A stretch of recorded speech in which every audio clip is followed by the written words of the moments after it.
Hi, welcome to my channel. It's January 30th, 2026. It's almost midnight, so I'm trying to get a couple short stories in today. And next we'll be reading from Experience, Strength, and Hope, quite a brief story, pages 128 and 129, An Alcoholic's Wife.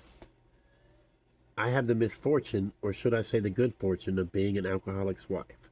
I say misfortune because of the worry and grief that goes with drinking, and good fortune because we found a new way of living. My husband did not drink, to my knowledge, for several years after we were married.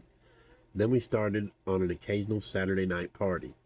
As I drank nothing except an occasional highball, I soon became what was called a wet blanket. The parties became more frequent, and more often I was left at home. I would sit up and wait for him. As each car passed the house, I would return to walking the floor and crying and feeling so sorry for myself, thinking, here I am left at home to take care of the baby, and him out having a good time. When he did return, sometimes on Sunday and sometimes a week later, it usually called for a scene. If he was still drunk, I would put him to bed and cry some more. If he was sober, it would mean I would say all the things I'd been thinking and cry some more. He usually got drunk again. I finally went to work as the bills worried me. I thought if I worked and got the bills paid, he would quit drinking. He had no money in the bank, but would write checks as he knew I would pay them for the boy's sake and in the hopes that each time this would be the last. I thought I should have had a lot of credit as I was paying his bills, taking care of the house and baby, besides my work, making as much money as he was, doing without things I wanted so he could have a good time.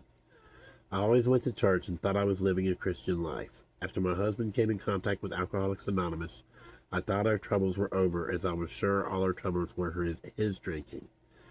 I soon found out that there was a lot wrong with me. I was selfish with my money, time, and thoughts. I was selfish about my time because I was always tired and had no time left for anyone else's pleasure or to do God's work. All I did was go to Sunday school and church on Sunday with the boy and thought that was all God wanted me to do. I would be irritable and lose my temper and say all manner of things which usually called for another drunk, and my pitying myself all over again. Since giving my husband's problem to God, I have found a peace and happiness. I know that when I try to take care of the problems of my husband, I am a stumbling block, as my husband has to take his problems to God the same as I do. My husband and I now talk over our problems and trust in a divine power. We have now started to live. When we live with God, we want for nothing. That is a brief but powerful story. One woman's testimony about her life and changes that have been made in the program. And it sounds like she came to a lot of realizations that all of us who live with a drinker, whether we're a drinker or not ourselves, could learn from, because there's nothing we can do about anyone else. We can influence people. We can, suggest things to people. We can offer things to people. But the reality is, anytime we live with anyone, it's easier to, what is that the old saying? You got one finger pointed at somebody else, three are pointed back at yourself. You spot it, you got it. Things like that. I know that I've experienced living with other people who are drinking and using, and it's real easy to look upon them and think that they're in the wrong and not spend some time thinking about, where am I being selfish? Where am I being egotistical? Where am I being holier than thou or self-righteous? When you really look at my personal higher powers attitude about people who were holier than thou or self-righteous, those were the ones he really condemned.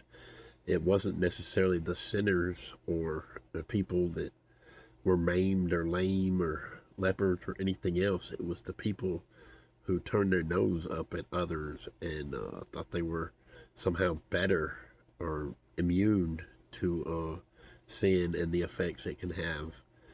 And, so for me personally, I really have to take note of trying to concentrate on my own relationship with God and not get caught up looking at other people, which is so easier said than done for me anyway, because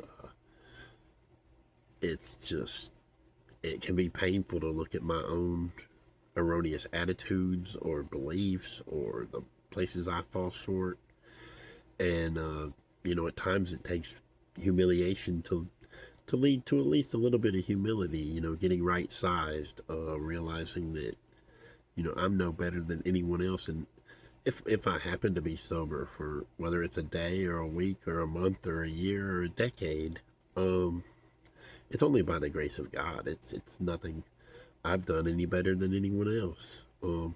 It's just, something that was graced and given to me, that at times I've utilized the tools of the program and stayed sober, and at times I've had relapses and gone back to drinking, and I get worse than anyone else at times when I do the wrong things. And so while it's easier to look upon other people and see what they're doing wrong or whatever, it's better, and really the only thing we're allowed to by our Creator is to look at our own path. No one else is going to stand before the Lord on Judgment Day and answer for me, and I'm not going to be there to answer for anyone else. But I know if I stand there before him and say, well, this person did that, he's going to, no, what did you do, Eric? What did you do or not do that you knew better than, or should have done, or shouldn't have done, or whatever. So I gotta spend a lot more of my own time here with whatever time I have left, taking stock of some places I've gone wrong and trying to do a little better myself, and realize it's if it's all on Christ Jesus, I stand a chance through faith and grace and his loving mercy. But if it has anything to do with me, I'll be in big trouble, because I have fallen short more times than I can even begin to count. But thank the Lord for Jesus, and y'all have a good day. Thank you.